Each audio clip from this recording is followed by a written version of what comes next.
Okay, let's start with a big question. In a world that remembers everything, should you have the power to make it forget? Today, we're going to dive into one of the most heated debates of the digital age, the right to be forgotten. And really, it's this huge clash between our personal privacy and our collective history. This quote, it really gets at something fundamental, right? That desire we all have for a second chance, to not be defined by a mistake forever. But what happens when technology just doesn't allow for that? When your past is always just a quick search away? Yeah, that's the thing. In the digital age, nothing really fades away.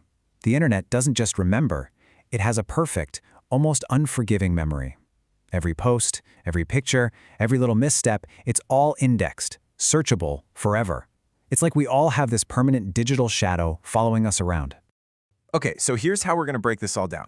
First, we'll look at this whole internet never forgets problem. Then we'll get into Europe's really radical solution, the right to be forgotten. And of course, the big counterargument, the right to remember history. From there, we'll see how this has exploded into a global legal battle. And finally, we'll tackle that huge question, who really gets to control our digital past? All right, first up, the prison of the digital past. You know, before the internet, our pasts were kind of protected by this really cool concept called practical obscurity. I mean, sure, the information was out there somewhere, but you'd have to physically go dig through dusty library archives or scroll through endless microfiche to find it. It took serious effort. And the digital age just completely flipped the script on that. We went from a world where forgetting was the natural default to one where remembering is. Think about that. Information doesn't just exist, it's perpetually, instantly accessible. Now, forgetting is the thing that takes a huge, conscious, and sometimes even a legal effort. You know, some people call this a digital panopticon. This idea that we're in a state of constant surveillance where our past actions can just follow us around forever, ready to be pulled up at any moment. And when you think about it like that, it's really no surprise that people started demanding a tool to fight back, something like a digital eraser. And that brings us to the thesis of this whole debate, the idea of a digital eraser. In response to this new reality, Europe came up with a really powerful and, let's be honest, deeply controversial new legal right. Okay, so what exactly is the right to be forgotten? Well, it's the right to have personal info scrubbed from search engine results if it's outdated, irrelevant, or just excessive. But here's the crucial part, and this is super important. It's not about deleting the original source. Think of it like a library. The book is still on the shelf, but you're asking the librarian to remove your name from the card catalog. The web page still exists, but it won't pop up when someone Googles your name. And this idea didn't just appear out of thin air. You can see its roots way back in 1974 in the UK, with laws about old criminal convictions becoming spent. But the real explosion happened in 2014, with a landmark case against Google in the EU. That set the stage for it to be officially written into law with GDPR in 2018. And then, wow, in 2023, things got even more serious, with a case that extended the right beyond search engines to a newspaper's own digital archive. So how does this actually work? Well, on the surface, it seems pretty straightforward. You submit a request to a search engine like Google. Then their team evaluates it, and then they make a decision. But that middle step, evaluation, that's where all the action is. That's the real battleground. You have teams inside these giant tech companies essentially acting as judges, weighing your privacy against the public's right to know. These are massive, complex decisions about truth and history, and they're happening behind closed doors. Okay, but this isn't a one-sided argument, not by a long shot. The right to be forgotten runs headfirst into another fundamental value, what you might call the antithesis, the right to remember history. And what is that exactly?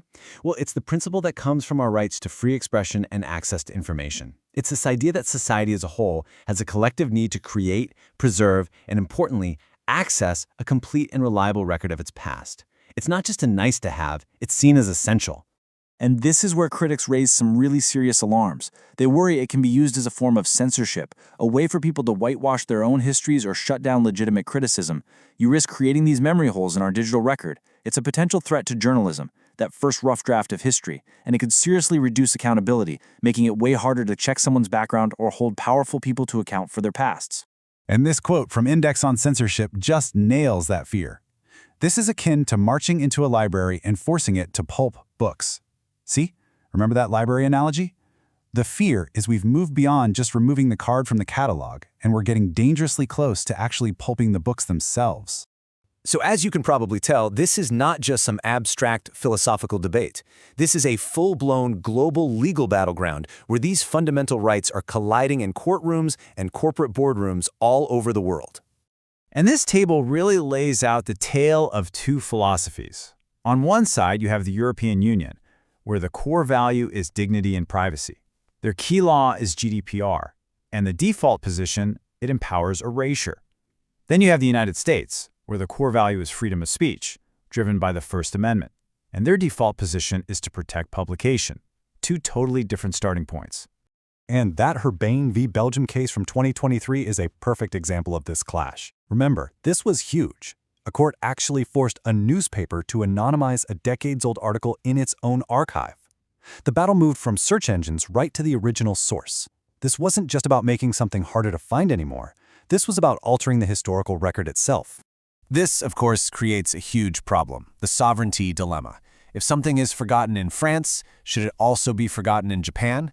In 2019, the EU's top court tried to find a compromise.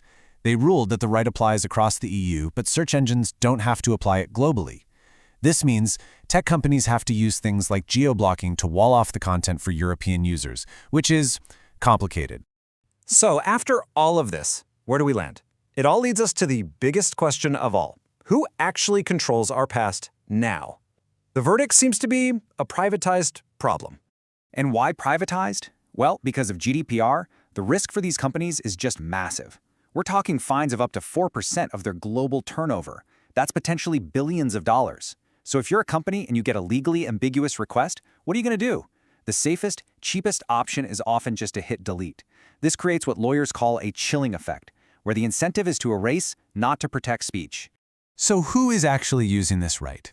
You might imagine it's all powerful politicians and criminals trying to scrub their records clean. But the data from Google tells a really different story. The vast majority, a whopping 95% of these requests, come from regular private citizens.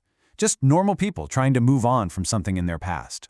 And that really brings us to the heart of the conflict. It's this epic tug of war between an individual's desire to control their own story, their own personal narrative, and the collective's need for a real, authentic, and complete historical record. Which leaves us with a final, massive question.